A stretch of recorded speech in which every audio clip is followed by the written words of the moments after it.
Bom dia César, bom dia Dorinha, bom dia Sheila, bom dia a todas as pessoas que vão nos assistir aí ao longo dessa caminhada.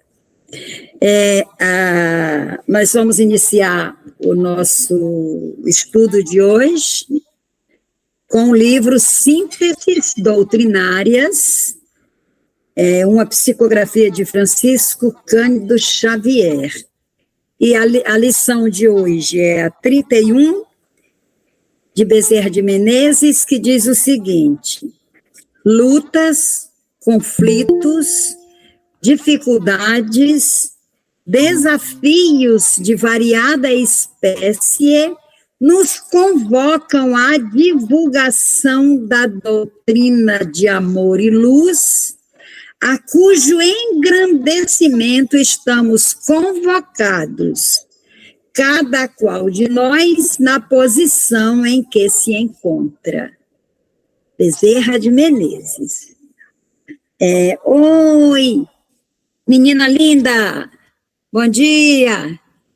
Adriana, seja bem-vinda. Oi, bom dia. Obrigada. Alguém gostaria de começar? Se for o caso, eu leio novamente. Quem gostaria de iniciar os comentários? Eu vou começar, então, com uma coisinha que me tocou muito, que é que a ideia que o Bezerra de Menezes traz de que nós somos convocados para a doutrina, para o engrandecimento da própria doutrina, e cada um na sua posição. Então, a gente não tem a exigência de que todo mundo performe da mesma maneira, né? E daí vem a pluralidade de formas de viver o espiritismo e atualizar o espiritismo. Então, isso me veio muito assim, nessa convocatória nossa, para engrandecimento da doutrina que, mais uma vez eu reforço, não é uma religião, é uma filosofia espiritualista que pode ajudar a todos. É muito interessante o que você falou, de que o espiritismo não é uma religião. Eu também entendo assim. O espiritismo é uma filosofia, é uma ideologia que a gente abraça ou não, né? Eu posso estar aqui estudando a doutrina espírita e posso frequentar qualquer culto de qualquer outra doutrina. E isso é muito bom, até porque nós vamos nos enriquecer de conhecimentos, e quanto mais conhecimentos, melhor. Agora, gente, você imagina quando a gente vai pegar um barco para fazer uma travessia no rio, num braço de mar, tem vários barcos, e a gente não conhece ninguém, e de repente a gente escolhe um barco, por simpatia, das pessoas que estão ali, da tripulação, ou das pessoas que estão ali, ou por influência de alguém, a gente embarca naquele transporte. E da outra vez que a gente vai vai escolher ou não aquele ali que a gente já conhece. Eu imagino assim com as doutrinas. Eu vou à igreja católica, eu vou à igreja evangélica, eu vou a um terreiro de umbanda, de candomblé, eu vou na Seixonoye, eu vou na igreja do budista, na messiânica, são embarcações. E aí eu digo assim, não, eu me achei aqui. Então, toda vida que eu for fazer essa travessia, eu só vou pegar esse barco. Né? Então, é isso. Eu achei interessante que Bezerra de Menezes falou aqui, mas eu vou ouvir outras pessoas. Oi, Wanda, bom dia, seja bem-vinda. Dorinha quer falar? Eu vou ler de novo, que é para facilitar, porque entrou a Drica depois, a Wanda. A mensagem diz o seguinte, olha: lutas, conflitos, dificuldades, desafios de variada espécie nos convocam à divulgação da doutrina de amor e luz, a cujo engrandecimento estamos convocados, cada qual de nós na posição em que se encontra. Bezerra de Menezes. Dorinha, quer falar, Dorinha? Não, César? No momento, não. Wanda? Não. Então sobrou para mim, né? É interessante, assim, eu só vou reforçar aquilo que a Sheila falou, de que essa coisa do engrandecimento da doutrina espírita é como se fosse uma simbiose. Eu contribuo com o engrandecimento da doutrina espírita e a doutrina espírita contribui com o meu engrandecimento. Então, o nosso dever, enquanto espírita, é divulgar a doutrina espírita. Não interessa a nossa posição mediúnica, se nós somos médium de psicografia, médium de psicofonia, médium intuitivo, sensitivo, então a gente tem uma gama aí de mediunidades, vamos dizer assim, de muitos segmentos da mediunidade.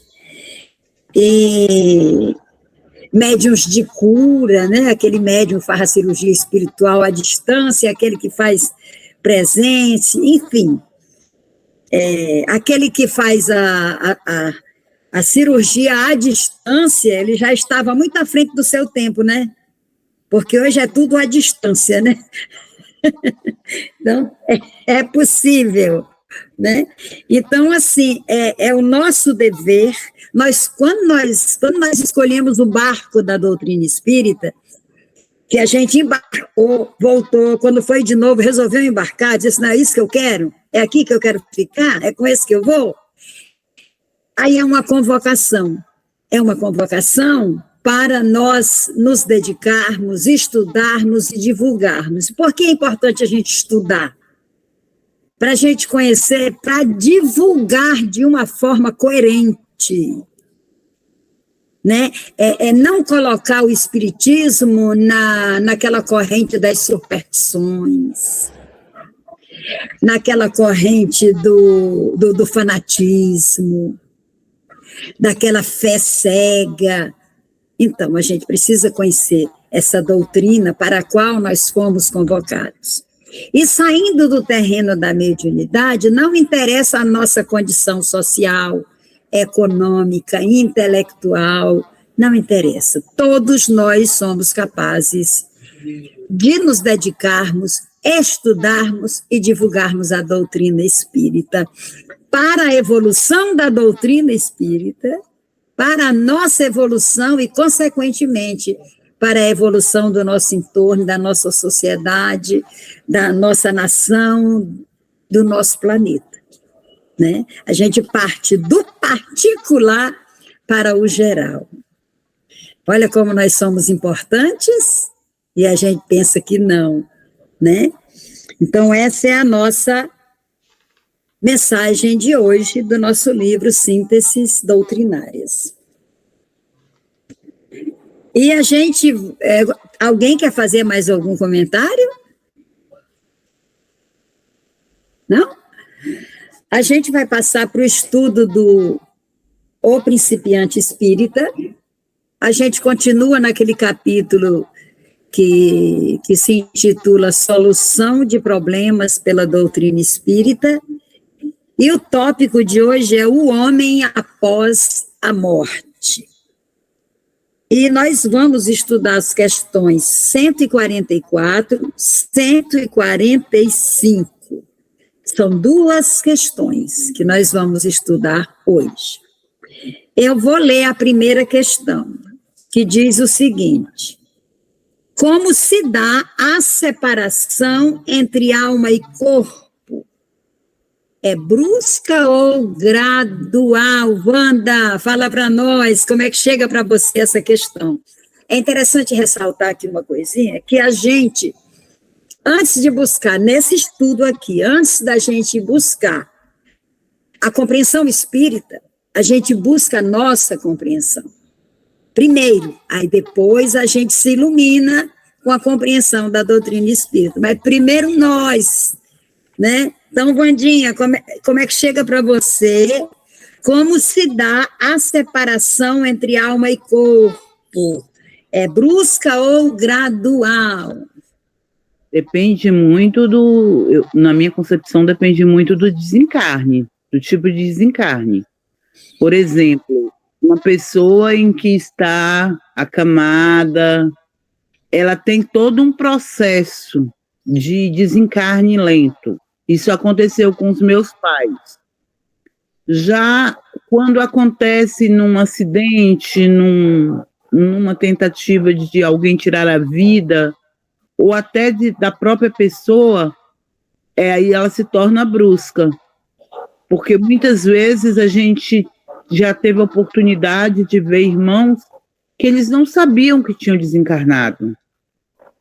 Entendeu? Porque foi tudo muito rápido e eles não tinham consciência daquilo.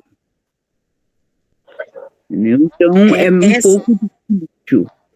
Já quando é lento, por exemplo, minha mãe mesmo, foi uma coisa que um dia antes dela partir, ela de manhã falou para a menina, falou, olha, eu estou indo embora, eu vou partir agora, está chegando. Então ela já sabia, ela já estava sentindo, e também depende da ligação que se tem, né, da fé, da ligação que se tem com o processo de desencarne, como se encara o desencarne. É isso aí, na minha concepção. Muito bem, tá vendo? A concepção da Wanda e da Dora, qual é a concepção da Dora? Como é que você concebe? Eu tenho quase a mesma opinião que a Wanda, que depende do jeito que você desencarna, você morre. Se é acidente, se é doença. A minha mãe, por exemplo, antes de falecer, ela falou, eu quero morrer logo, porque eu não quero dar trabalho para ninguém. Então ela desencarnou em 7 dias, que ela estava internada, foi embora. Foi tranquilo, não foi uma coisa brusca. Eu acho que é isso mesmo, a opinião é essa mesmo, de que depende muito do que aconteceu com o corpo físico. Né? Se foi uma bala, se ele foi se preparando, a religião também, né? A devoção das pessoas, a crença. Muito bem. Obrigada, Dorinha. César, qual é a tua concepção? Como você concebe essa questão? Como é que chega para você? Como que é essa separação entre alma e corpo? Não sei explicar no momento. Obrigada, no momento César. Estou vivendo esse processo. Meu psiquiatra morreu essa semana. Então, aí você está se sentindo órfão, né, César? Sim. É. Pela segunda vez. Né? Nossos sentimentos aí, viu? Sheila. Realmente, César, é muito difícil. Eu acho que isso faz parte também do processo de separação da alma e do corpo. O modo como as pessoas também ao redor se comportam, né? Porque é sempre muito difícil. E aí é sempre bom a gente exercitar saber que vai sofrer mesmo, e o seu luto é muito legítimo e válido.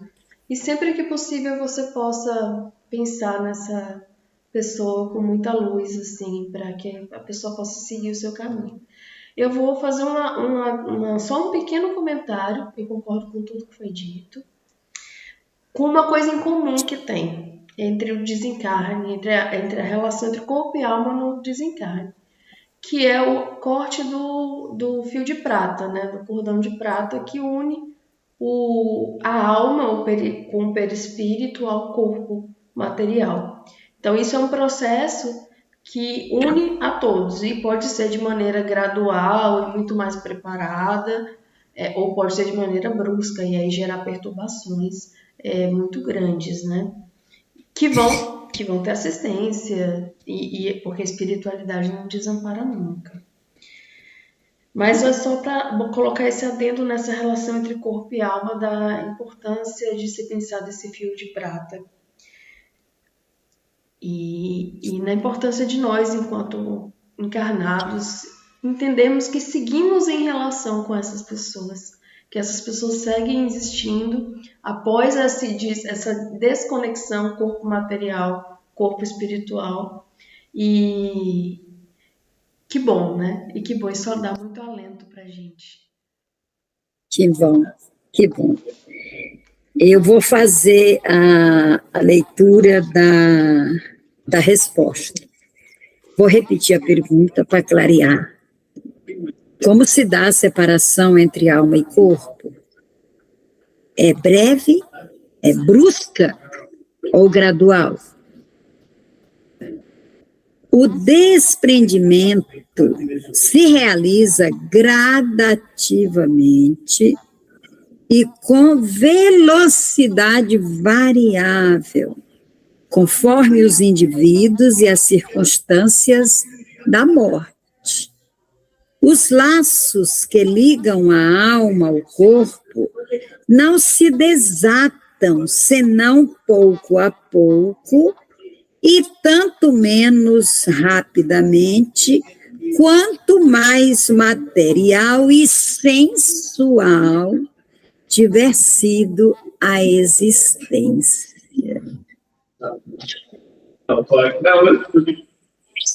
Sheila, agora eu vou fazer o inverso. Como é que chega para você essa resposta?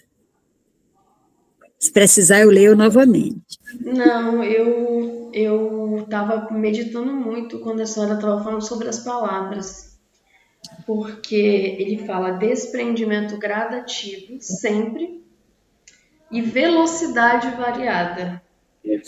Por quê? A velocidade depende disso que minha mãe, Wanda, Dora comentaram, das circunstâncias da morte, né? Então, a velocidade vai ser variada. Se for muito brusco, talvez demore mais. Se for mais lento, talvez seja mais rápido. Mas o desprendimento gradativo é porque a gente tem relações no plano material e a gente tem relações com a nossa vivência corpórea. E essas energias ficam ainda se relacionando um tempo, mesmo quando o cordão de prata é cortado. Então, chega para mim dessa maneira, assim, da gente... E sobre a questão sensual, é bom pensar sobre esse termo, que a gente leva ele sempre para o lado sexual. E não necessariamente, embora seja uma das possibilidades de interpretação. Mas o sensual está ligado ao sensorial, a tudo aquilo que eu vivo no mundo sensível, no mundo tátil. Então, se eu estou muito ligada a essas sensações do mundo tátil, eu vou sentir muita falta disso no mundo espiritual, porque eu vou estar em outra dimensão de existência de corporeidade. Então, o sensorial lá vai ser muito, muito distinto e vai fazer com que eu queira permanecer próximo do meu corpo. Porque eu entendo que sensualidade, sensorialidade é isso, vida é isso. Então, a partir do momento que a gente compreende a vida de uma maneira muito mais plural, a gente enquanto encarnado, que vai passar por processos de desencarne, a gente vai se depurando para que essa velocidade se dê de maneira mais rápida. E a gente se despreenda da matéria de maneira mais rápida. Então, só chamando atenção para essa coisa do sensual. Claro, se você tem uma vida muito voltada para a sexualidade, muito voltada para os vícios, muito voltada para tudo que é material, você também vai ficar... Todo vício, né, vai gerar uma prisão. E aí, quando você tá... A sensualidade é a prisão da matéria pro espírito. E a gente precisa se desprender. É disso que a gente está falando. Então, que a gente se despreenda, comece já, né? A se desprender mais do que é muito, muito e apenas material, sem desmerecer a importância das experiências sensuais e sensoriais na vida humana. Obrigada, Sheila. César, quer falar um pouquinho? Não, hoje eu não estou muito bem para falar. Tá bom, então a gente vai deixar quietinho a partir de agora. A não ser que você queira, resolva, aí você dá um toque. Dorinha. Não quero falar nada não sobre isso, porque eu já tinha de contribuir, acho que já disse. E a Wanda explanou muito bem. A Wanda não, desculpa, a Sheila. Wanda, falar um pouquinho? Obrigada, Dorinha. Olha, eu posso falar de 2 experiências que eu pude vivenciar. A da minha mãe foi muito rápida, foi muito serena. A da minha avó, com 98 anos e 9 meses, com um conhecimento espírita grande, mas também com uma família muito grande, ela teve, e com os pedidos que ela me fez sendo atendidos, mas ainda assim ela teve uma dificuldade de se desligar da matéria. E essa dificuldade por conta de tudo aquilo que ela esperava que fosse feito e que não tinha sido feito. E uma outra experiência que eu pude estar presente também foi de uma amiga minha, que ela teve a vida ceifada e que o espírito dela não entendeu e acompanhou o corpo. E aí teve que ter todo um resgate para que ela entendesse que tinha sido cortado o cordão de prata. Porque ela era muito jovem, como Sheila falou, ela era muito, muito ligada à vida, e ela não acreditava que aquilo fosse possível. Então nós tivemos que ter um trabalho todo especial, junto com a Federação Espírita do Estado da Bahia, onde foi feito, de resgate dela mesmo, entendeu? Que ela era uma pessoa muito querida, era sobrinha do dirigente, né, do grupo que eu frequentava, e a gente teve que fazer esse trabalho. Então isso aí depende muito, é como Sheila falou, da ligação e das expectativas que se tem quando se deixa o corpo. Eu acho que é por aí. Obrigada. Então, assim, está muito bem explanado. Eu acho que são exemplos que a gente tem que trazer aqui, né? Porque o exemplo clareia muito. O meu pai, ele faleceu, eu tinha 8 anos. Ele já vinha no processo, estava acamado, e ele não queria morrer. Ninguém quer. Mas ele não aceitava a possibilidade de morrer, por quê? Ele tinha 2 filhos. Eu tinha 8 anos, meu irmão tinha 9. Né? E ele não queria, e a questão dele era eu. Porque do primeiro casamento ele não teve filhos, ele adotou um menino e uma menina.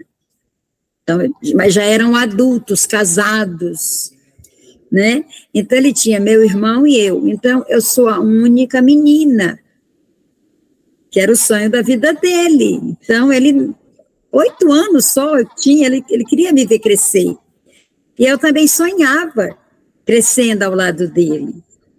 Então, essas coisas todas nos prendem aqui.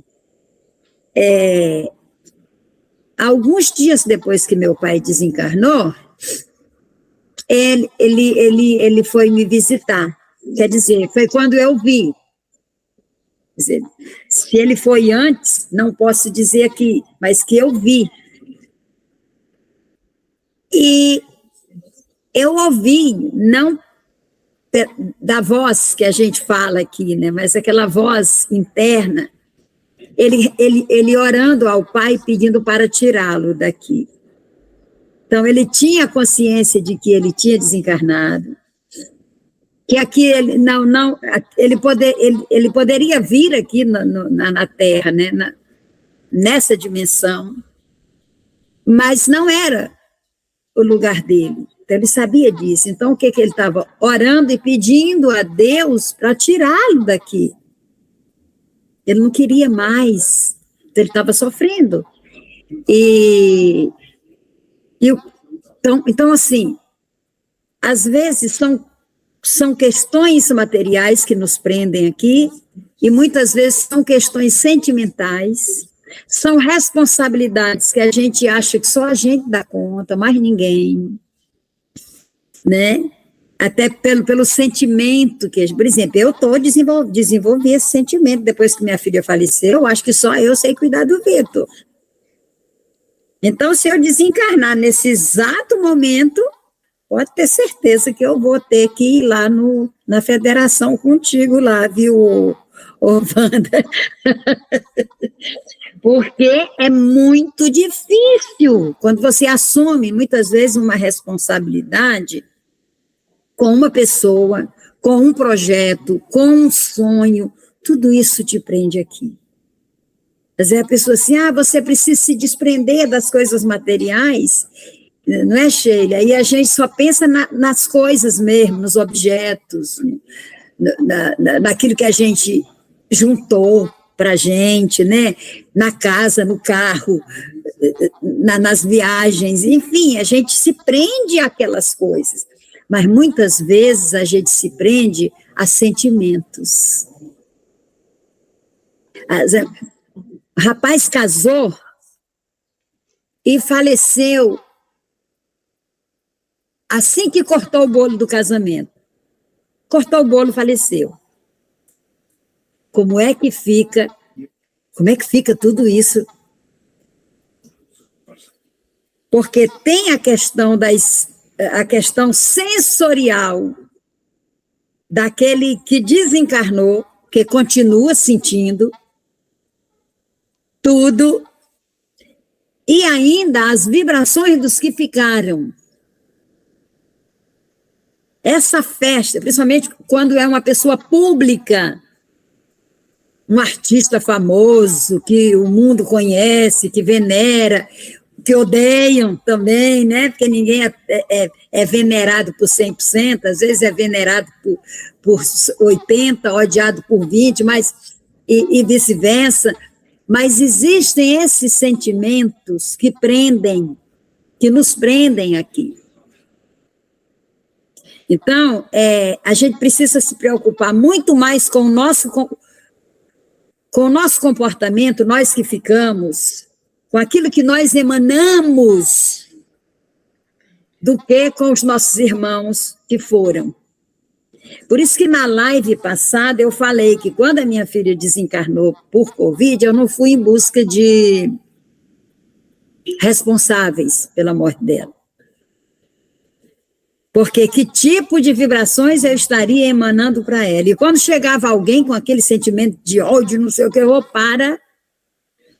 eu dizia mesmo, para por aqui, não é disso que ela precisa. Para, faz uma mentalização, ora, fala que você a ama, que você vai continuar amando e que você está mandando o seu abraço, seu carinho, o seu amor, que nem eu faço todos os dias de manhã, eu falo, Deus te abençoe, minha filha.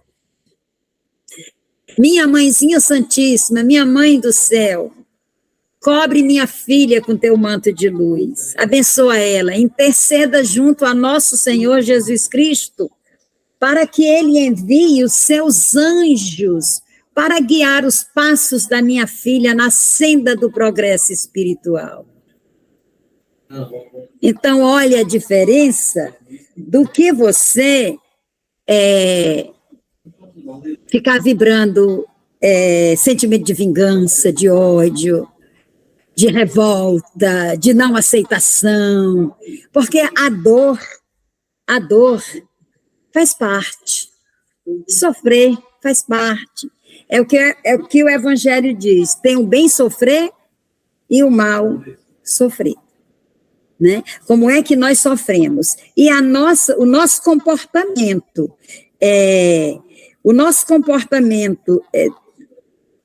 no pós-morte, contribui muito com os nossos irmãos que partiram. né? Então, a gente tem que ter esse conhecimento e essa disposição de amar, de continuar amando aqueles que se foram. Porque existem casos, Wanda, estou falando contigo, porque você é mais velha, né? E as pessoas que já viveram mais entendem melhor o que eu vou dizer. Tem pessoas que amam depois que a pessoa morre. Elas começam a amar depois da morte. E é um amor de remorso. É um amor que faz mal. É um amor de arrependimento. E aí não é de não aceitação da morte, é de não aceitação do seu comportamento em relação àquele que morreu. Aí o trabalho tem que ser com a gente. Aí a gente precisa ir lá na Federação do Recôncavo Baiano, lá da Bahia, e pedir aos trabalhadores da casa ou de qualquer outro centro espírita para nos fortalecer, para nos ajudar, porque nós estamos precisando. E a primeira coisa que nós precisamos é do nosso perdão.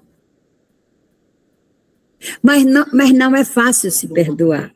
É mais fácil perdoar o outro. Porque nós, nesses momentos, nós somos mais exigentes com a gente mesmo do que com o outro. Então, depende de tanta coisa o desencarne, depende, porque assim, por mais desprendida que seja a pessoa que partiu, ela nutre sentimentos, a mãe nutre sentimento pelos filhos, pelo esposo, o homem, né, pela sua esposa, pelos seus filhos, pela sua mãe. Eu tenho uns filhos aqui que são tão agarrados comigo que eu tenho medo. Eu fico preocupada. É tanto que um dos meus filhos falou, mas quando você morrer, acho que a gente vai entender, porque a senhora já falou tanto sobre isso, então a gente precisa falar. Nunca é demais falar que a gente não é eterno, que a gente não é daqui, que a gente está aqui só passando, né? Então, eu acho que a gente clareou bastante essa questão, né? E assim, outra coisa também, a gente também não pode se punir porque a gente age dessa ou daquela maneira. O que a gente precisa fazer é entender que a gente precisa agir diferente. Agora, o que a gente já agiu, a gente não vai desmanchar. Então, a gente sabe que a gente está aqui para errar e para acertar. E lembrando aquilo que eu falei nas lives passadas, e muitas vezes aquilo que a gente acha que errou, em relação ao outro que partiu, que a gente está falando do outro, aquilo não foi um erro, estava no roteiro, era necessário. Por alguma razão que a gente não sabe explicar. Então, o mais importante é a gente viver de forma suave, sabe? Igual os adolescentes falam, tá suave. Tem que estar suave a vida. Alguém quer falar mais alguma coisa?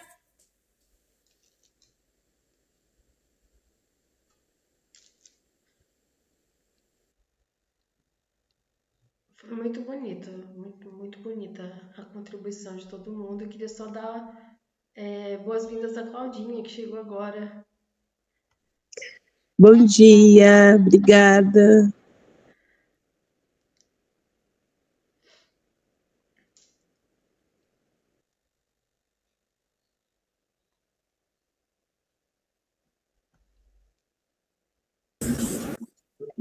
Opa, Claudinha, bom dia, seja bem-vinda. Sheila falou aqui um pouquinho. Wanda, querem falar um pouquinho mais? Senão a gente passa para a próxima questão.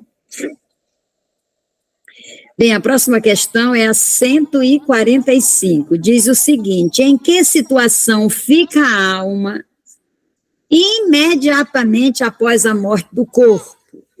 Tem consciência de si. Aqui eu não entendi, eu vou reler. Tem consciência... entendi. Vou repetir a pergunta. Em que situação fica a alma imediatamente após a morte do corpo? tem consciência de si instantaneamente numa palavra. Quer ver? Quem experimenta?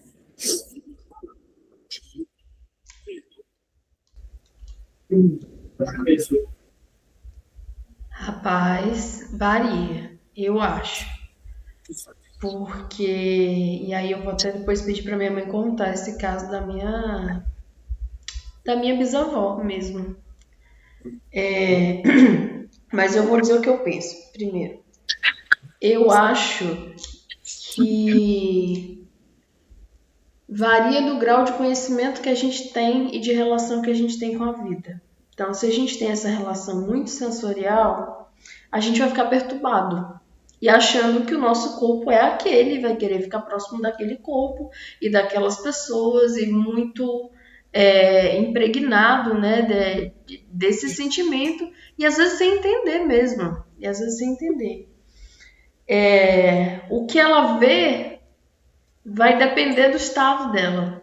Então pode ser, por exemplo, André Luiz, quando ele narra em Nosso Lar, né, ele narra o desencarne dele. Eu não estou ouvindo, Sheila, você falar.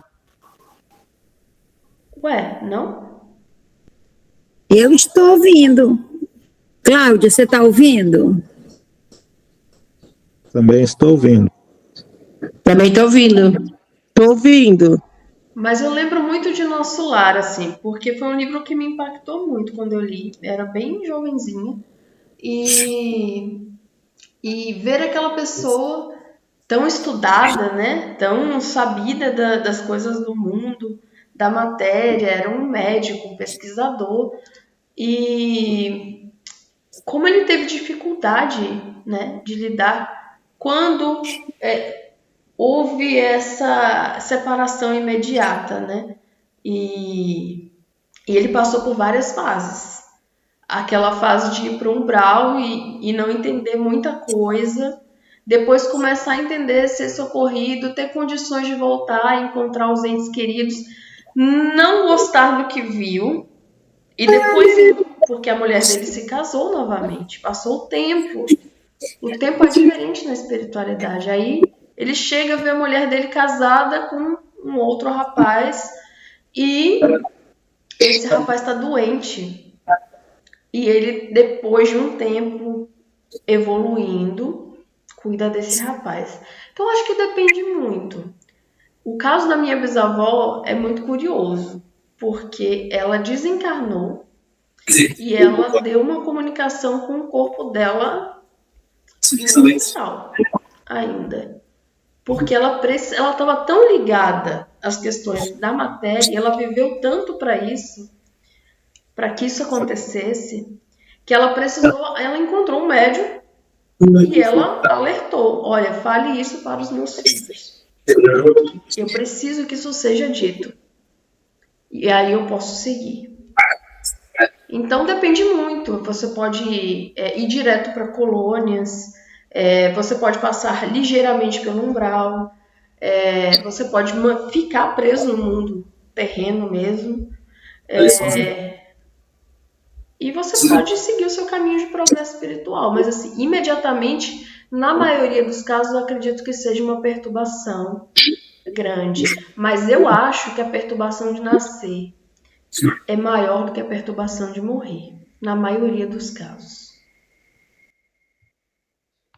Muito bem. Dorinha? Cláudia? Não quero falar nada, não. Obrigada. Cláudia, bom dia. Gente, desculpa, eu não estou ouvindo o áudio de ninguém. Bom Vocês dia. estão me ouvindo?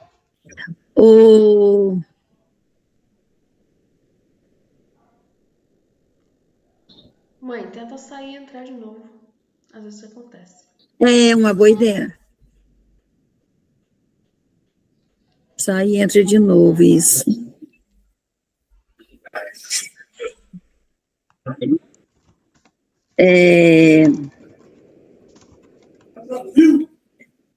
Eu vou repetir a questão e vou trazer a resposta para a gente fazer mais um comentário.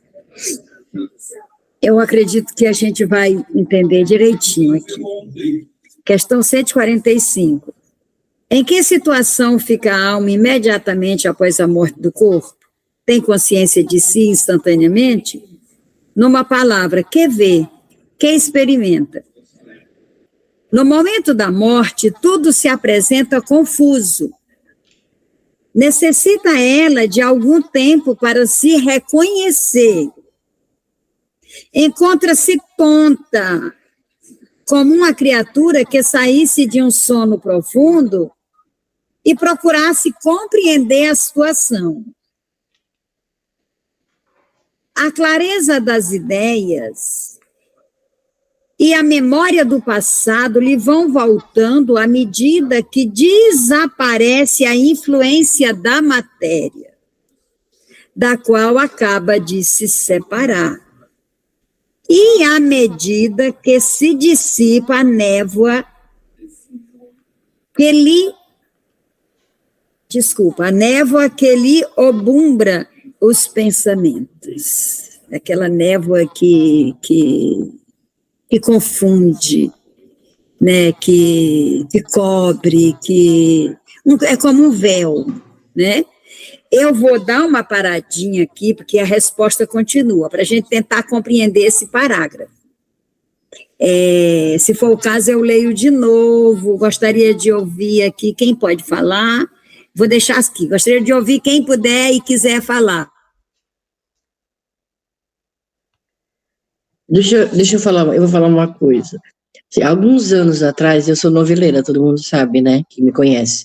Tinha uma novela chamada A Viagem, e eles explanavam muito esses assuntos, né, tinha pessoas que já desencarnavam, se julgavam pessoas boas, se desencarnavam e sossegava tudo, a alma ia pro paraíso, né, aparecia lá a alma no paraíso, e as outras pessoas ruins, tinham um rapaz que chamava até o ator Guilherme Fontes, ele era ruim, então ele ficava no umbral, ficava sofrendo, até acabou a novela e ele lá no umbral, e as pessoas tentando fazer coisas, orações para que ele melhorasse, ele não melhorou. Eu não lembro muito o fim da novela, porque faz muitos anos, eu era ainda adolescente ainda, tinha outras coisas na cabeça, mas é isso que eu lembro na novela. De ter lido sobre isso, eu nunca li. É a primeira vez que eu estou ouvindo sobre como que fica a alma após a morte.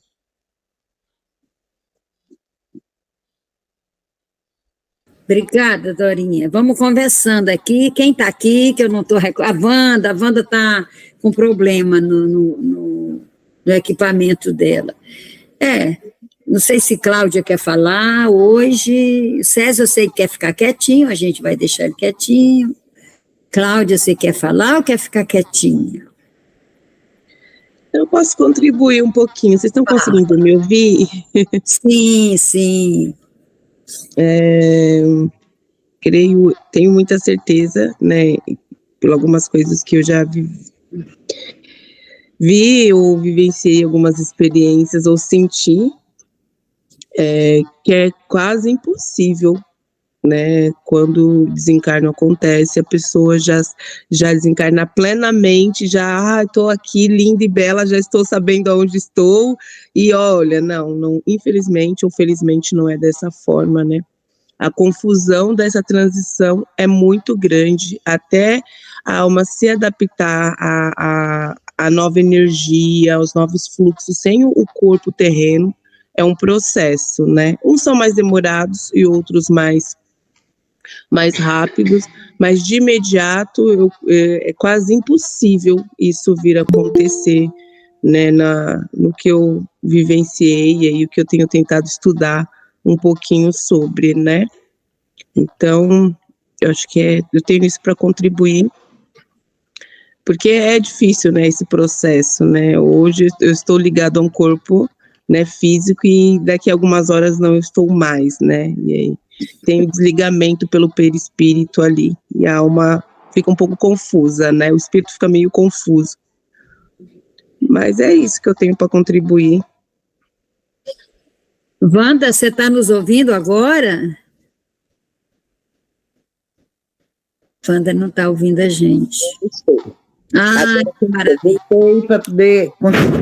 Eu não estava ouvindo nada, na verdade, Eu só ouvi agora a Claudinha falando já no finalzinho. Tá ótimo. Então, vamos aguardar um pouquinho. Quem mais gostaria de falar sobre isso? Que eu vou reler, vou continuar, porque é muito interessante que a gente entenda esse processo, porque todos nós iremos passar por esse processo, e também para a gente aprender a se comportar quando algum dos nossos partirem. Lembrando que é impossível não sentir a dor da partida. Agora, como nos comportar diante da dor da partida, essa é uma grande questão dentro da doutrina espírita.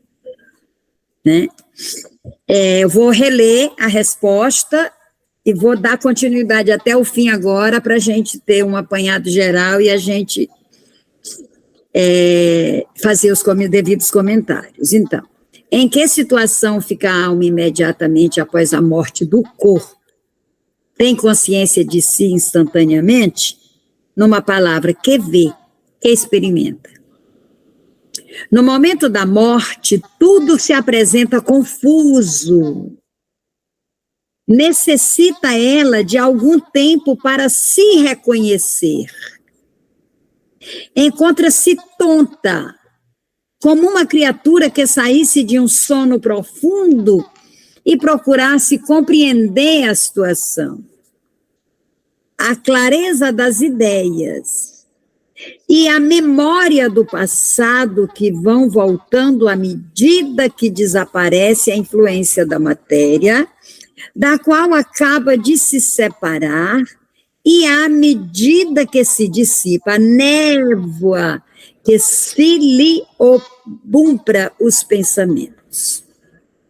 Muito variável é o período de perturbação que se segue à morte, o que a Claudinha acabou de falar, né? Muito variável é o período de perturbação que se segue à morte. Pode ser apenas de algumas horas, como de muitos dias. Vou repetir, gente. Pode ser apenas de algumas horas, como de muitos dias, muitos meses e até de muitos anos. Viu, Dorinha? O caso do rapaz que acabou a novela e ele não saiu do umbral, né? Pode acontecer. De ficar ali anos a fio, décadas, pode. É menos longo naquele que em vida se identificam com o estado futuro. Por isso que eles compreendem imediatamente, viu, Claudinha? Imediatamente a situação. É um tanto mais longo quanto mais materialmente tiver vivido o homem. A minha filha se comunicou conosco da sua morte antes do hospital ligar para nós. Nós soubemos antes do hospital ligar. Porque ela estava muito preparada para partir. Na realidade, sempre esteve. Né? Isso faz uma diferença tremenda, mas isso não quer dizer que depois que ela desencarne e avisa a família, não quer dizer que ela não vai passar por dificuldades, por essa névoa, por essa dificuldade de adaptação. É daí que entram as nossas orações, por mais dolorosa que tenha sido a morte, mesmo que tenha sido um suicídio, mesmo que tenha sido um homicídio, nós, os familiares, os amigos, devemos emanar bons fluidos por meio do nosso pensamento, das nossas orações, lembrando que a dor é inevitável. Agora, como nos comportarmos diante da dor? Essa é a grande questão. Continuando.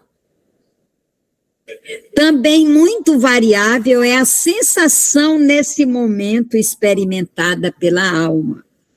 A perturbação que se segue à morte nada tem de penosa para o homem de bem. Você imagina Chico Xavier desencarnando?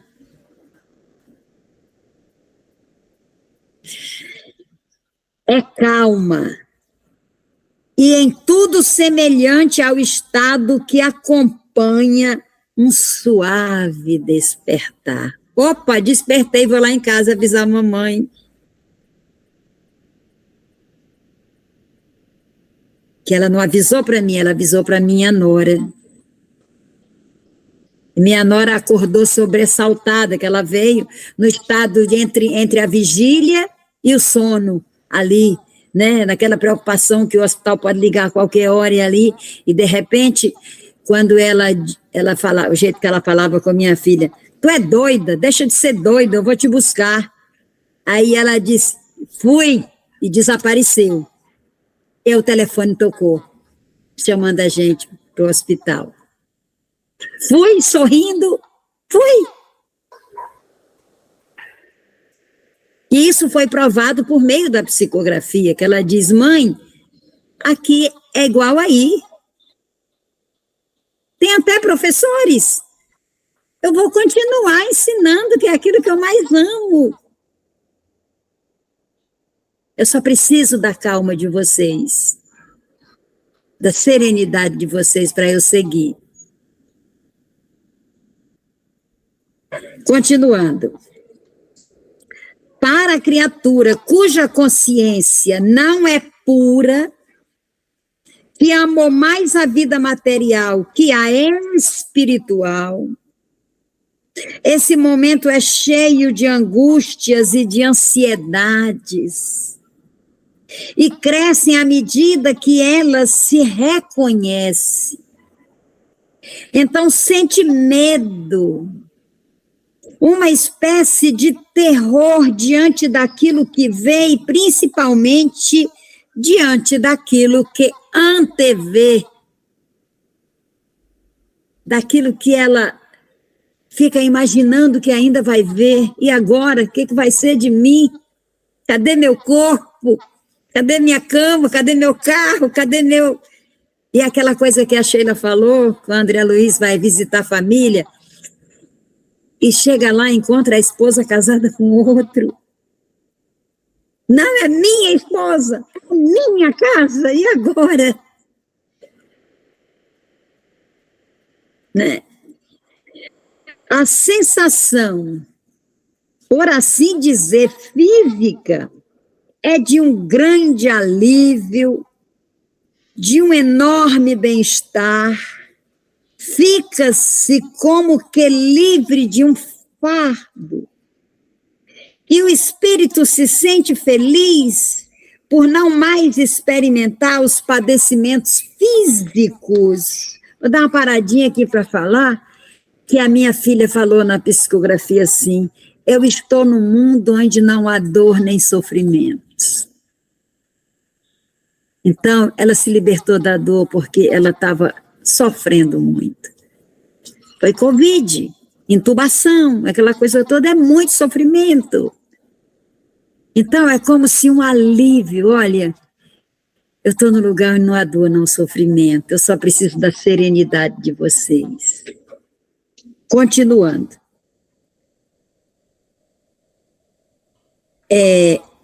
O espírito se sente feliz por não mais experimentar os padecimentos físicos que o atormentavam momentos antes. Sente-se livre e desembaraçado como se tivessem tirado as cadeias que o prendiam. Em sua nova situação, a alma vê e ouve outras coisas que antes escapavam à grosseria de seus órgãos físicos. Tem, então, sensações e percepções que nos são desconhecidas. Então, assim, você vê, acontece com a gente.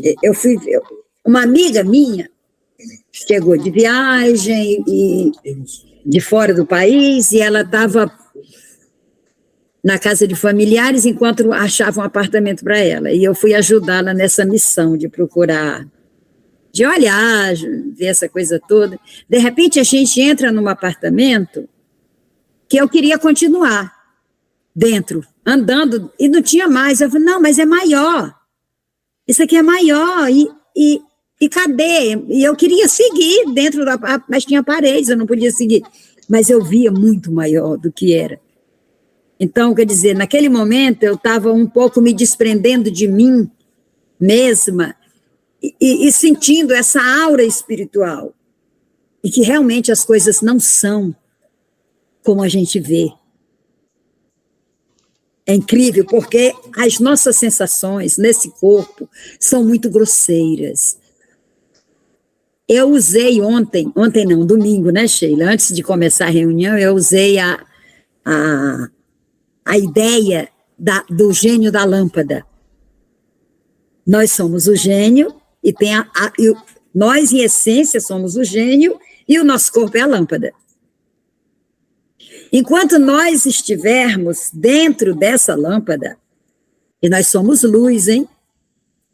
Dentro da lâmpada. Por isso nós somos gênio, nós somos luz aqui dentro. Então, na hora que alguém destampa assim, e a gente sai, a essência, ó, sai, né?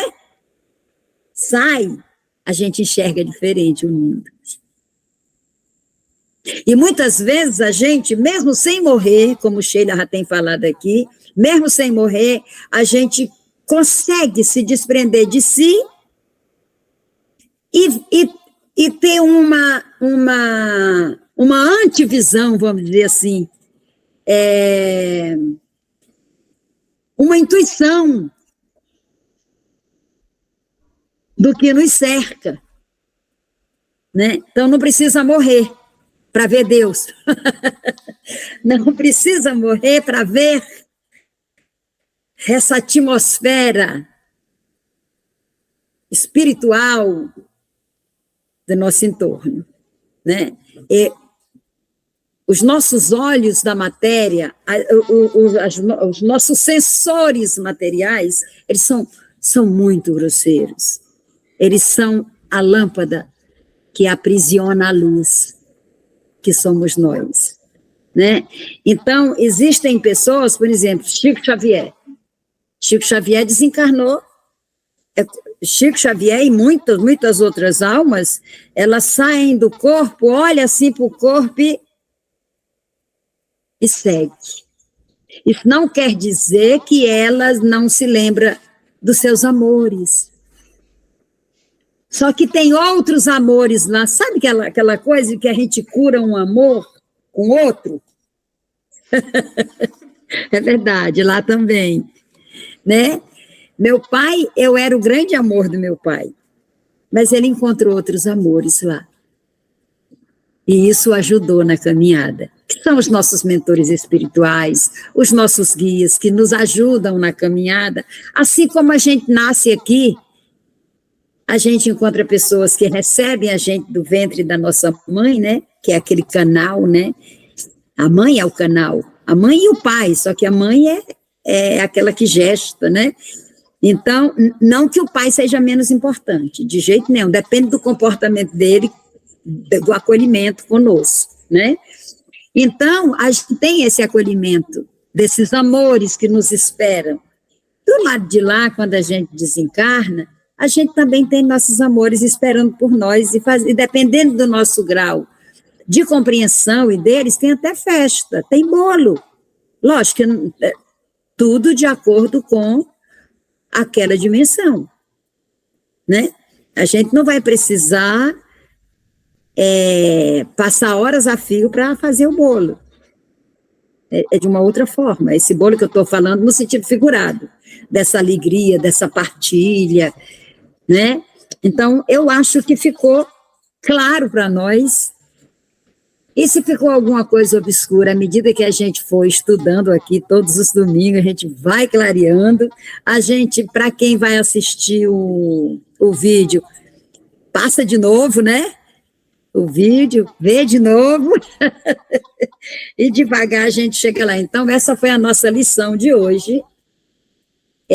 Lembrando que nós não esgotamos, nós estudamos só 2 questões, e no próximo domingo a gente vai estudar, acho que 3 ou 4 questões. Até já. Vamos estudar 3 questões, a 146, a 147 e a 148. Quem tem o livro Principiante Espírita, já dá uma lidinha. Né? Então, é isso. Alguém gostaria de fazer mais um comentário?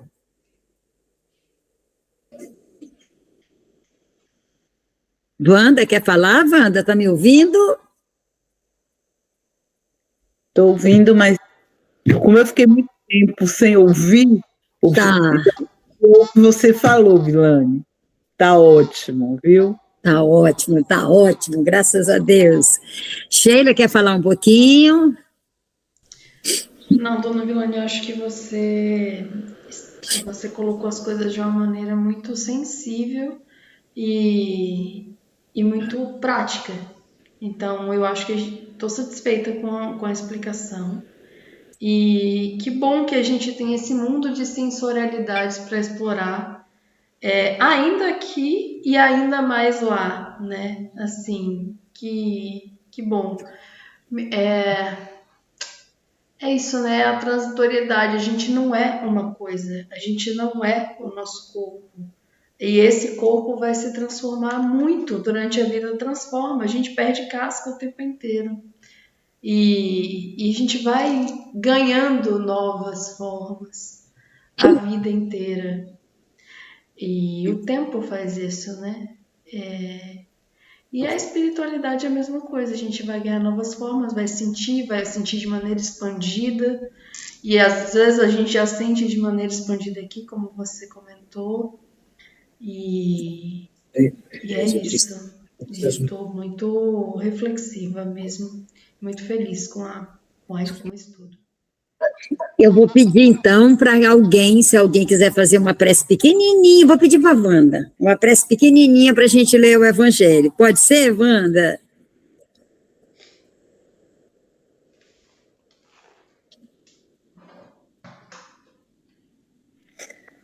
Vamos lá.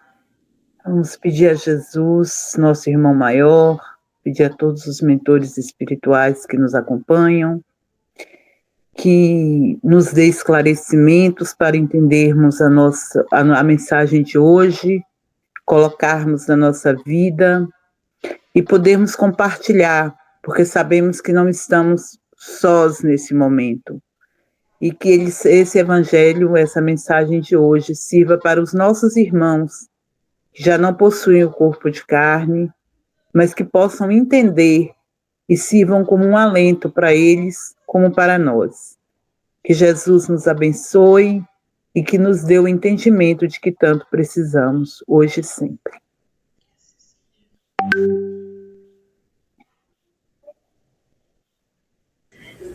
Isso que a Wanda falou na oração, muito importante, que nós estamos falando aqui para nós, mas que os nossos irmãos espirituais, nesses momentos, eles são trazidos para aprender juntamente conosco esses ensinamentos, né?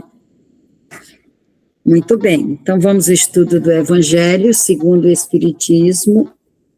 O capítulo de hoje é Haverá falsos cristos e falsos profetas, e o tópico, os falsos profetas da erraticidade. Eu vou pedir aqui para a Sheila clarear para nós esse termo, erraticidade, o que significa, para a gente dar continuidade. Porque, assim, os termos são muito importantes, às vezes a gente fala com muito amor, e a gente entende o termo porque faz parte do nosso repertório, não no sentido de que nós temos um vocabulário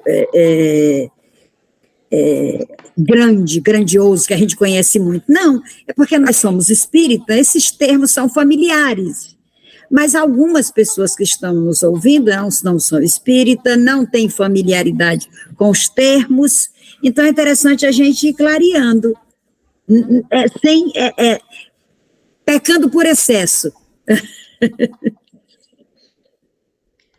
Olha, na prática espírita, pelo que me chegou até agora, erraticidade está muito ligado ao mundo espiritual, às vivências espirituais, né, no plano espiritual.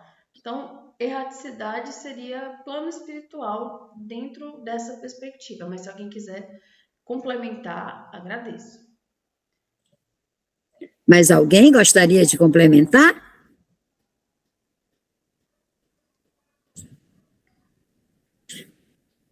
Então, é isso, né? Dentro da doutrina espírita, é isso que a Sheila falou, a erraticidade é a nossa vivência no mundo espiritual, né? Então, o nosso tópico, repetindo, os falsos profetas da erraticidade, é uma mensagem de Erasto, que é discípulo de São Paulo, e essa mensagem foi trazida para nós em Paris, no ano de 1862. Só um minutinho.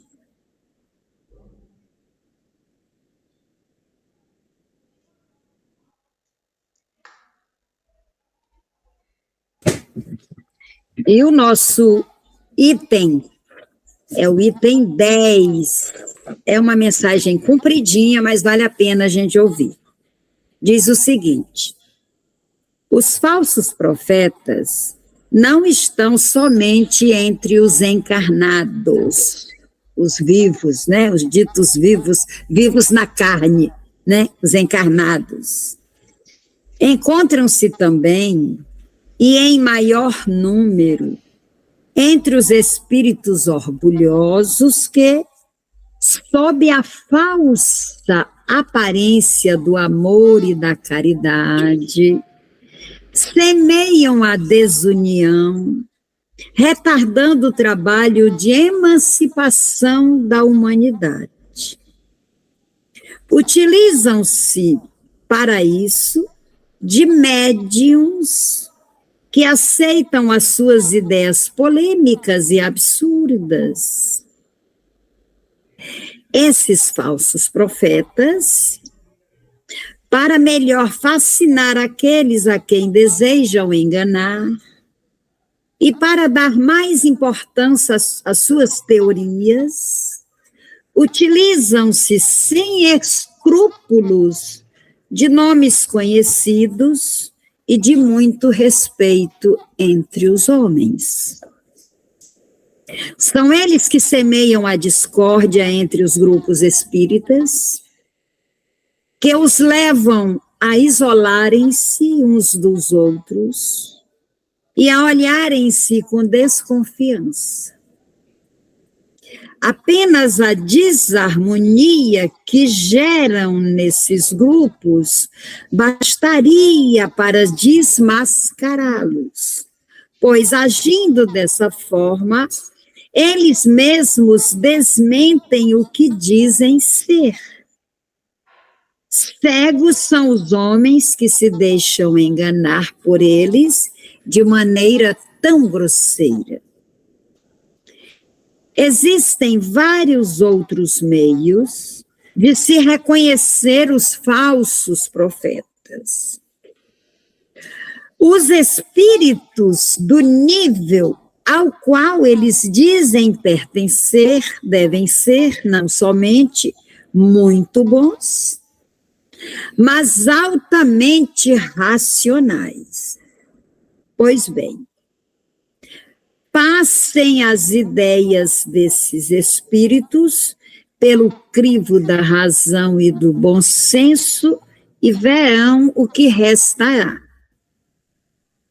Não passam de espíritos ignorantes e mentirosos, aqueles que indicam medidas impraticáveis, absurdas e ridículas, como remédio para os males da humanidade, ou como ela deve proceder para alcançar a sua transformação, ou ainda quando formulam uma ideia que contradiz com as noções básicas da ciência.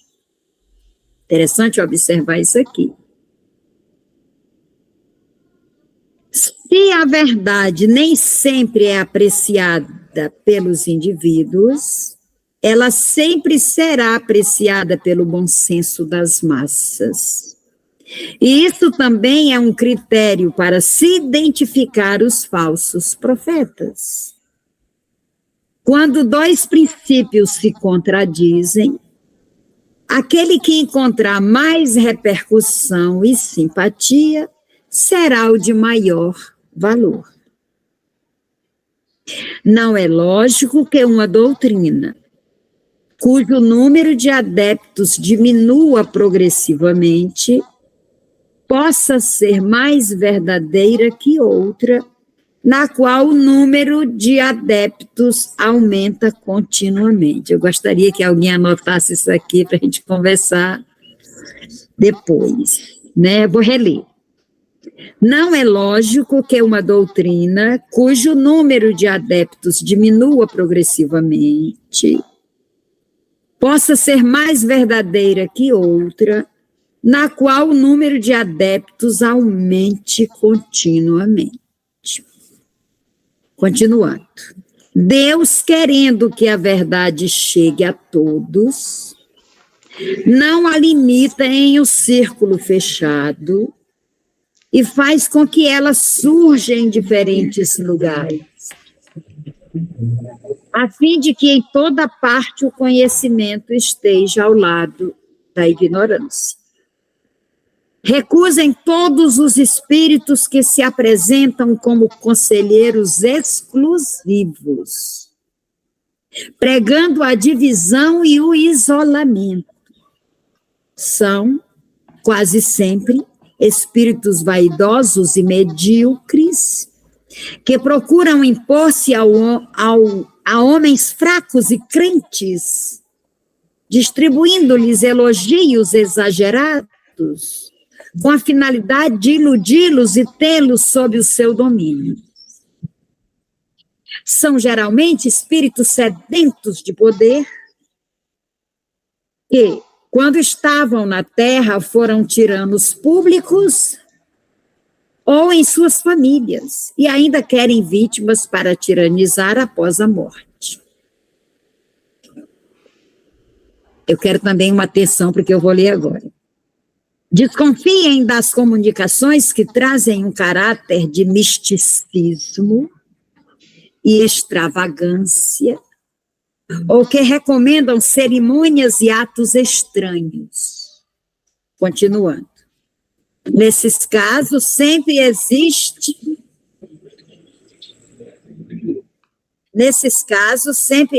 um motivo legítimo para a desconfiança. Quando uma verdade deve ser revelada à humanidade, ela é comunicada simultaneamente a todos os grupos que possuem médiuns sérios, e não a este ou aquele grupo, com a exclusão de outros. Ninguém é médium perfeito. Se estiver obsidiado, e certamente existe obsessão quando um médium só recebe comunicações de um determinado espírito, por mais elevado que pretenda ser. Todo médium e todo grupo que acredita ser privilegiado por comunicações que só eles podem receber e que se sujeitam às superstições, estão certamente sob a ação de uma obsessão bem caracterizada.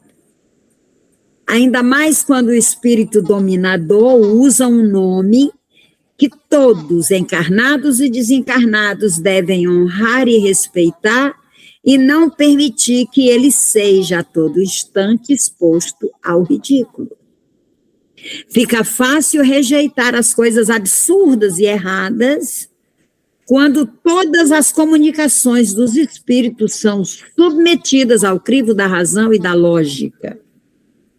Um médium pode sofrer obsessão, um grupo pode ser enganado, mas o controle severo de outros grupos que possuam dirigentes com elevada autoridade moral pode pôr fim a essas fraudes.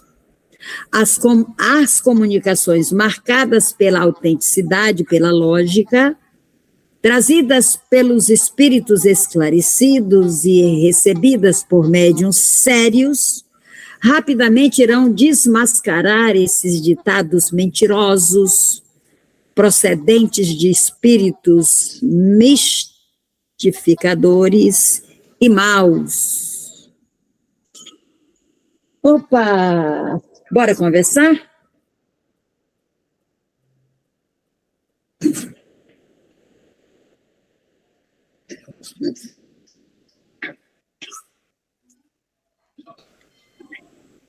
Quem gostaria de começar? Muitos pontos, dona Vilane, muitos pontos, hein? Eu vou tratar alguns que a senhora trouxe para destaque. Primeiro, começando, né, os falsos profetas da erraticidade. A gente estava falando desse homem que desencarna, né, desse processo de desencarne do homem. E como é difícil que ele se despreenda das suas crenças, dos seus afetos, da sua forma de vida, da sua concepção. Muito daí acredito que venham os falsos profetas. De querer continuar atuando muito na matéria. E como foi dito em determinado momento, muitos dos falsos profetas foram grandes líderes e é difícil abrir mão da sensação de poder. E aí você quer continuar exercendo isso na espiritualidade. Nem sempre isso é legítimo, porque depende do efeito moral do que você está dizendo. A gente estudou já em reuniões passadas, e podem ser vistas no canal, sobre a importância da gente desconfiar do que a gente ouve numa comunicação. Que a gente avalie sempre pelo crivo da razão, como retomado aqui, e observe o efeito moral que tem o que é dito. Então, eu acho que isso prevalece muito contra essa ideia de misticismo que ele traz e que a gente deve desconfiar. Tem comunicações também que sempre dizem o que a gente quer ouvir. É preciso desconfiar. Principalmente quando há dinheiro envolvido nas questões. Não que eu condene, eu acho que há questões e questões, nada é uma lei certa. Há pessoas muito sérias que dão consultas e são autorizadas pela espiritualidade por não terem outra fonte de renda a receber. Já há outros que nunca podem receber nada pelo que dão. É o caso de um médium que aprendia com o Dr. Fritz, ele não podia receber nada que fosse para ele. Nada, nada, nada. Era uma autorização, era uma ordem expressa. Porque era a caridade. Não deixa de ser caridade quando é pago, porque você recebe um alento. Mas você abre um leque e você precisa ter um médium muito afinado com o seu mentor, para que isso não gere uma conexão com um falso profeta, com uma falsa liderança, com uma falsa orientação. Porque eu quero fidelizar aquela pessoa. Então eu vou dizer o que ela quer ouvir para que ela possa voltar e me procurar novamente.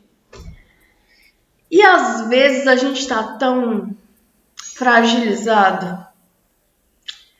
A gente está tão fragilizado que a gente esquece do crivo da razão. Às vezes a matéria está tão doída, e aí acho que isso é muito importante chamar a atenção, da gente reconhecer quando a gente precisa de ajuda e não se deixar levar simplesmente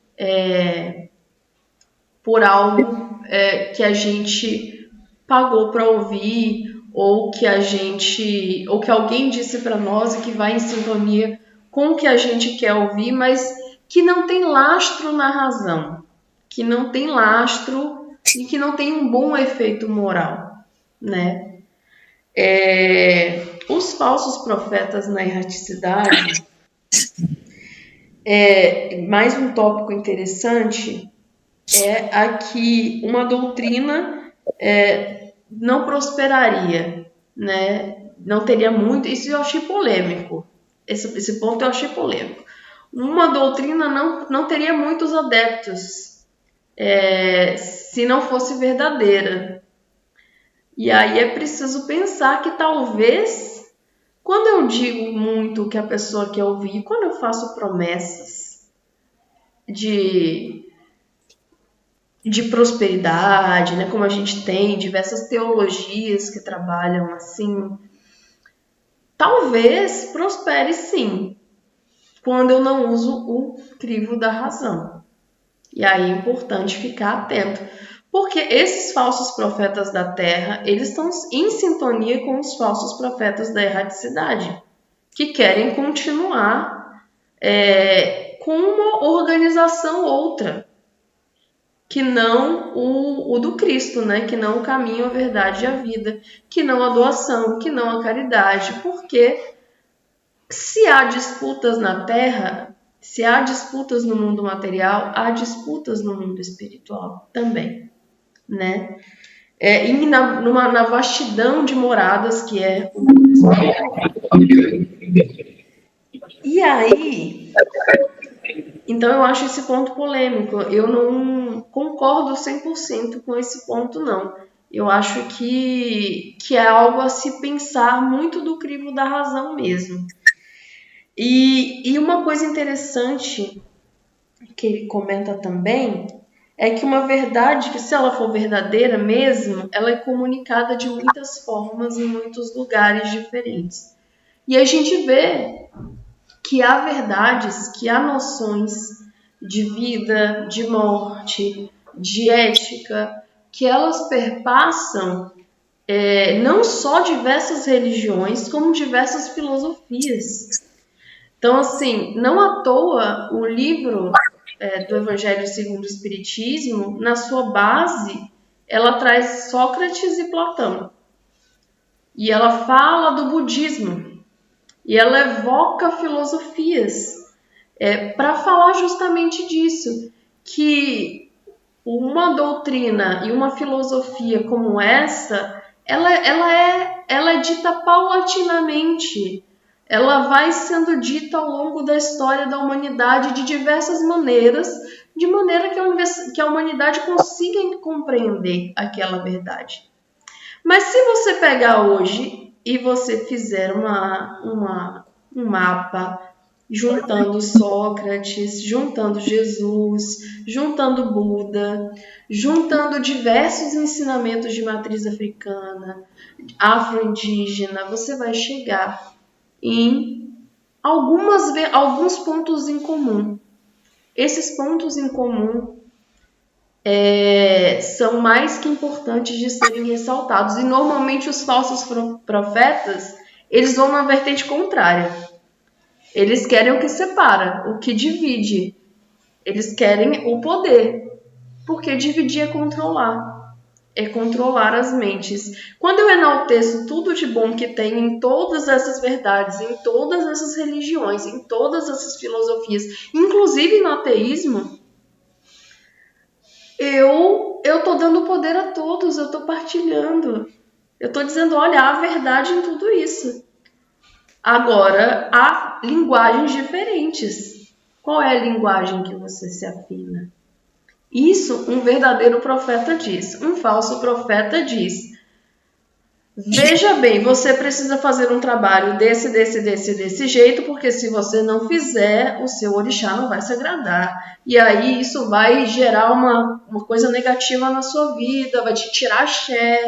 E eu estou falando aqui de um ponto de vista da matriz africana, mas poderia usar também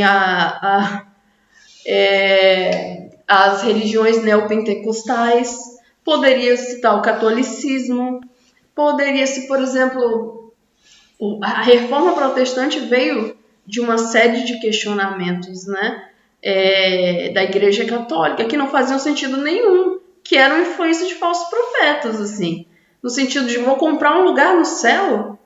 É possível isso? A indulgência? Enfim. Há algumas ideias esdrúxulas esdrúxulas, sobretudo no separatismo, que a gente tem que cuidar muito bem com a razão. O misticismo, você precisa fazer o controle da sua vida, o cessar do seu livre-arbítrio. Isso é característica de falso profeta.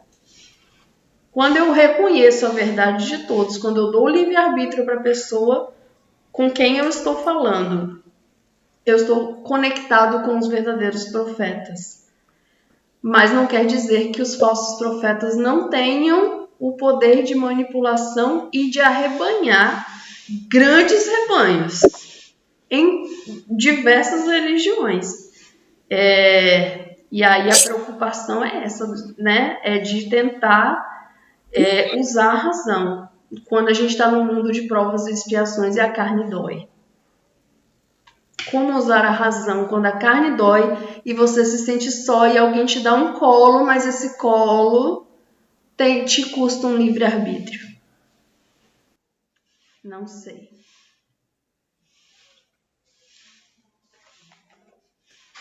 Obrigada, Sheila, que maravilha. Quem mais gostaria de comentar o Evangelho de hoje?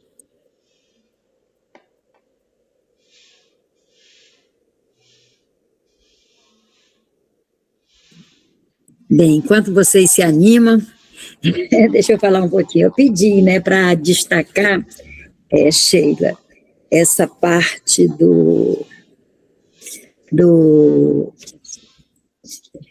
principalmente essa parte que fala que uma doutrina que arrebanha muitas pessoas e a outra que arrebanha poucas pessoas.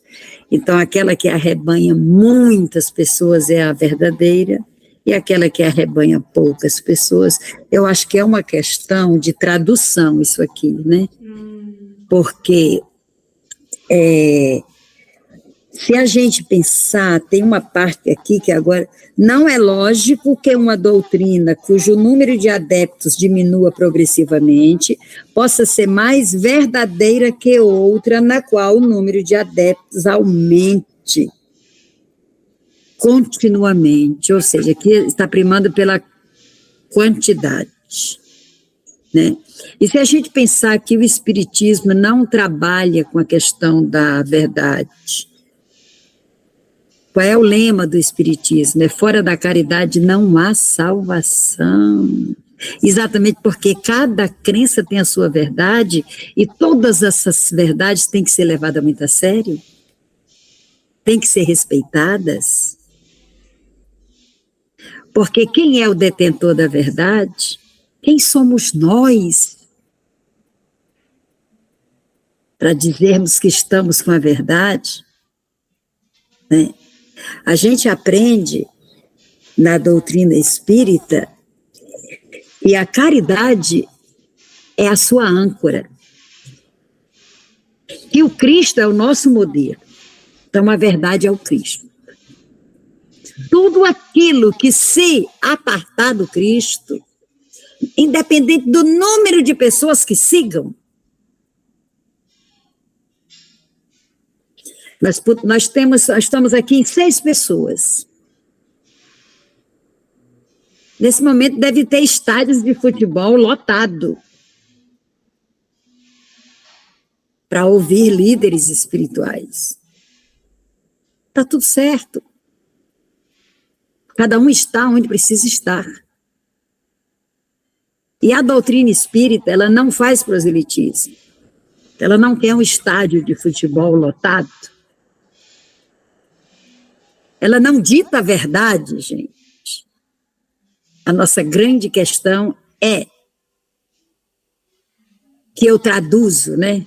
Eu traduzo essa caridade para responsabilidade social. Responsabilidade humana. Eu sou responsável pelo outro, meu semelhante. E ponto final. E como é que eu vou trabalhar essa questão do semelhante eu? Eu tenho um modelo. Esse modelo é o Cristo. Eu sou o caminho, a verdade e a vida. Se todo e qualquer líder espiritual, toda e qualquer doutrina, mesmo que seja, porque a gente sabe que antes do cristianismo existiram outras que antecederam a doutrina espírita, que têm suas verdades e que se coadunam com a verdade do Cristo, olha, mesmo tendo vindo antes, como a Sheila falou aí de Sócrates, e o budismo, que eu acredito que o espiritismo bebeu muito nessa fonte, né? Que é um conhecimento esplêndido, assim como tantos outros. Então, são doutrinas que chegaram aqui antes do Cristo, que prepararam esse caminho, né? Que prepararam esse momento. Então, o que essas doutrinas trazem, esses ensinamentos, estão ali a par e passo com o Cristo. E tudo aquilo que se afastar do Cristo é falsidade. É aí que moram os falsos profetas. É aí que a gente tem que tomar cuidado. Só que a grande maioria de quem vive no planeta de provas e expiações, que dói, que sofre. Meu marido estava falando hoje de manhã assim, eu estou tão feliz porque os meus netos são tão unidos, eles se entendem tão bem, acho tão bonito eles juntos. Aí eu olhei bem para a cara do meu marido e eu falei, porque não falta pão. Onde há miséria não há união.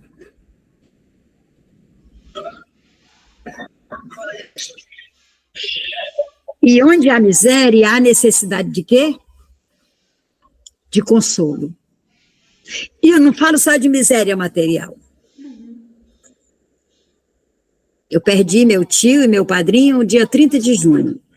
Eu entrei em estado de miséria emocional. Inclusive, eu quero aproveitar aqui e agradecer a você, Sheila, que foi você que propiciou a minha despedida do meu tio. Eu fui para Fortaleza, depois daquele trabalho. E eu nunca imaginei que eu tinha ido me despedir do meu tio. Porque da última vez que eu estive lá, em dezembro, ele estava fazendo academia e tirando sarro da gente, que a gente não ia para academia, de tão bem que ele estava, com 89 anos. E aí, em abril, fui lá me despedir dele. Então, eu entrei em miséria emocional. Eu precisava de quê? De consolo. Só que o meu consolo é o conhecimento da doutrina espírita. Então, eu não busquei consolos em outros lugares. O que a doutrina diz? Que a gente se separa momentaneamente. Que a gente vai se reencontrar. Que os nossos amores não ficam dispersos. Mesmo que quando eu desencarnar, ele já tenha reencarnado, eu vou vê-lo reencarnado. Então, vai haver encontro de qualquer forma. Então, esse é o consolo. Mas muitas pessoas não têm esse conhecimento e outros conhecimentos auridos na doutrina espírita, auridos no catolicismo, auridos nas religiões evangélicas, pentecostais, etc. e coisa e tal, porque não é só o espiritismo que traz consolo. Somos todos consoladores prometidos por Jesus, desde que sigamos os passos de Jesus, né? Então, buscam esses falsos profetas, eles se aproveitam para dar colo por dinheiro e dizer o que a pessoa, por exemplo, eu estou sentindo uma dor muito grande no estômago, eu estou desesperada de dor. Um verdadeiro profeta vai chegar para mim e dizer assim, olha, isso pode ser influência espiritual, mas vai ao hospital porque já pode ter chegado nos órgãos físicos. Então, ele fez valer a sua autoridade de líder espiritual, mas me pôs no plano terreno, vai a um pronto-socorro, porque os teus órgãos podem ter sido afetados por essa influência espiritual.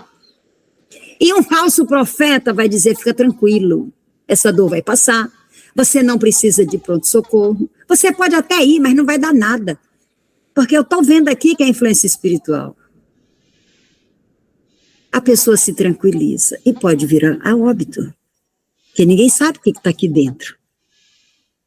Né? Então, esse é o falso profeta. Então, cuidado com os falsos profetas. Isso do plano de vista material. E aqui o nosso evangelho fala dos falsos profetas da erraticidade. Gente, o mundo de lá e o mundo de cá só tem uma diferença. Vou usar as palavras da minha filha, que minha filha era muito espiritualizada. Toda a diferença é que aqui a gente come carne. A gente precisa de comer, sabe? Plantar o feijão, catar o feijão, botar o feijão no fogo, cozinhar e comer. Lá a gente não precisa. A única diferença. A gente tem corpo do mesmo jeito que tem aqui. A gente tem as mesmas sensações. A gente ama do mesmo jeito, né? Então, os falsos profetas da erraticidade, eles também vão nos influenciar de maneira que influenciar pela intuição e pela manifestação mediúnica, que a gente fala, que Jesus fala, né? Jesus que fala, orai e vigiai. Então, todos nós temos que orar e vigiar, e o médium, o espírito, então, ele tem que orar e vigiar 24 horas por dia, que ele tem que tomar cuidado com as comunicações que ele recebe. É aí que o evangelho fala, se ele recebe comunicação só de um espírito, e se esse monopólio separa esse médium de outros médiuns, de outros espíritos, só ele que recebe mensagens verdadeiras, que ele se julga que é verdade, então cuidado. Existem falsos cristos e falsos profetas. E o que Kardec pede? Para a gente passar essas mensagens pelo crivo da razão e do bom senso, pela lógica. Né? Aquele espírito que fala para mim, não, minha filha, você não tem nada aí não, isso não é nada não, pode ir para casa ficar, pode tomar água e dormir, que você não tem nada aí. É um falso profeta.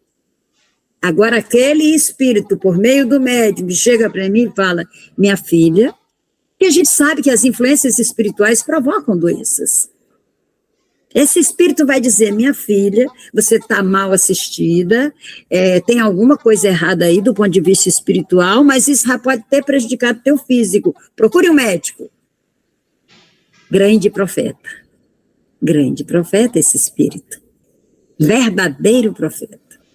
Então, vamos tomar cuidado, não vamos agir como crianças que mostram um brinquedo colorido, né? Minha neta estava aqui ontem, 12 anos, e eu estava arrumando umas coisas minhas aqui, e eu falei, quer essa blusinha para você? Ela, Aí eu mostrei sabe aquele lencinho de dança do ventre? Aí eu amarrei aqui nela e falei, você quer? Nossa, é cheio de balangandana. Ah, esse eu quero. Você está vendo? Então, a gente, às vezes, age assim. Porque ir ao pronto-socorro dá trabalho. Requer eu chamar alguém para ir comigo, eu não devo ir sozinha. Eu tenho que chamar um carro, de repente, de onde eu moro, para ir para o hospital que eu tenho direito, demora. Então, é muito mais tranquilo dizer assim, não, minha filha, fica tranquila, cuide da sua vida, não precisa. Né? Então, trouxe esses exemplos assim, bem simples, bem, né, que é para a gente, daí a gente pensa em outros exemplos, cada um de nós visualiza outros exemplos. Não sei se eu me fiz entender.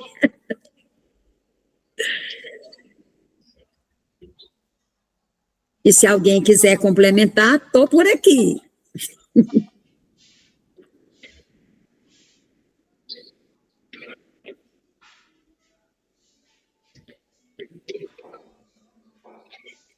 Então, vamos recapitular as nossas lições de hoje. A gente estudou hoje a mensagem do Dr. Bezerra de Menezes, que fala sobre lutas, conflitos, dificuldades e desafios, né?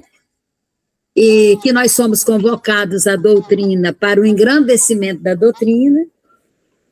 Estudamos no Principiante Espírita sobre o que acontece conosco depois da morte, no momento do desligamento, e estudamos sobre a erraticidade, né, que é uma continuação, né, nós somos convocados pela doutrina para o engrandecimento da doutrina, a doutrina precisa de nós para crescer, e estudamos o momento do desencarne, que é quando a gente entra para a erraticidade, e o Evangelho traz o estudo da erraticidade do ponto de vista dos falsos e dos verdadeiros profetas, que a gente vai encontrar lá, o que a gente convive daqui para lá, de lá para cá, né?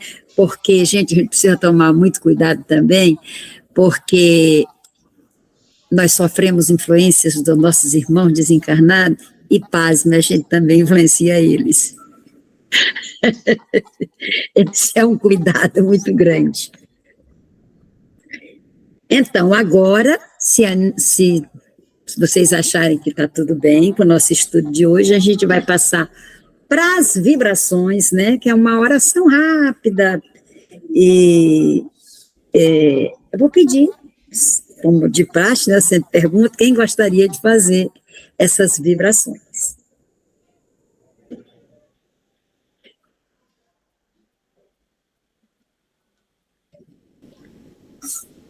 Eu gostaria, dona Vilane, não sei se vai ser uma vibração, mas acho que tudo hoje me fez pensar em uma canção que eu não vou cantar, porque por motivos de não tenho talento, mas talvez com uma reflexão, e aí se alguém quiser seguir com a vibração, seja interessante, porque fala muito dessa transitoriedade e do que um verdadeiro profeta espera da gente, a transitoriedade da vida, dos corpos, e o que um verdadeiro profeta espera da gente.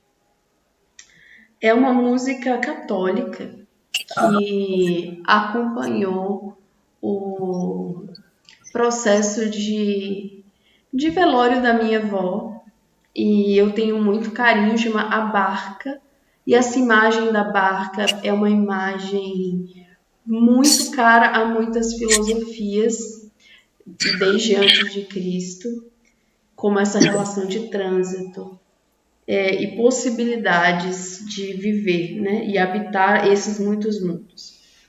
Bom, se chama, eu vou declamar, A Barca. Tu te abeirastes da praia, não buscastes nem sábios nem ricos, somente queres que eu te siga. Senhor, tu me olhastes nos olhos e a sorrir pronunciastes meu nome. Lá na praia eu deixei o meu barco. Junto a ti buscarei outro mar. Tu sabes bem que em meu barco eu não tenho nem espadas, nem ouro, somente redes e o meu trabalho. Somente redes e o meu trabalho. Tu me olhastes nos olhos, pronunciastes meu nome. Lá na praia eu deixei o meu barco e junto a ti buscarei outro mar.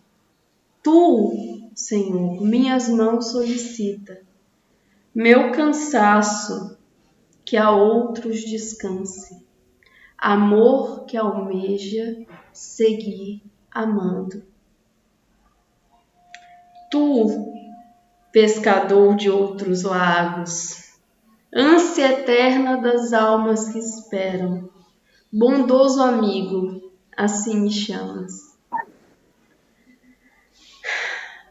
Tu me olhastes nos olhos, pronunciastes meu nome, eu deixei o meu barco e junto a ti buscarei outro mar. Busquemos, nesse momento, nos sentir diante de Jesus, com Ele pronunciando o nosso nome, o nome de cada um de nós, o nome daqueles que nós amamos, dos nossos familiares, daqueles que não puderam estar presentes aqui. Cada um possa vibrar positivamente na energia do profeta maior que pisou sobre a terra, que é o nosso bondoso amigo e que nos chama à razão para dizer que não espera nada de nós a não ser o que nós temos para dar, o que nós temos de bom para dar, para construir o mundo com redes, com união, com a construção de uma possibilidade de, por estarmos juntos, espiritualidade e matéria possam embarcar no caminho da evolução e do progresso espiritual. Pedimos o fortalecimento das redes de afeto que nos conectam. Pedimos o fortalecimento desse grupo espiritual. Pedimos o nosso fortalecimento com a nossa rede de protetores e amigos espirituais, de cada um de nós. E que essa rede se amplie cada dia mais, baseado na caridade, no caminho, na verdade e na vida, que são o rumo dessa barca onde estamos todos nós. Que tenhamos uma semana abençoada, que todos aqui possamos receber aquilo que necessitamos, que nossos anjos da guarda sejam fortalecidos, que nossos familiares sejam fortalecidos, que nós tenhamos mais conexão com o Mestre Maior, seja cada dia mais fortalecida essa conexão e possamos transformar isso em ações, em trabalho com essas redes. E uma semana abençoada a todos nós.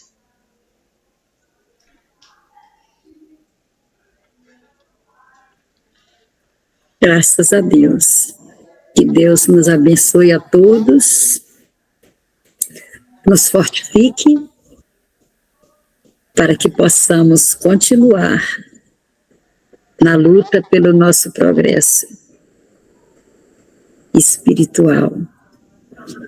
Que Deus nos conceda alegria nessa passagem, que é a vida.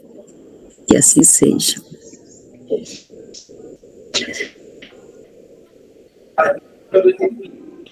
Gente, muito obrigada por essa manhã maravilhosa. Muito obrigada.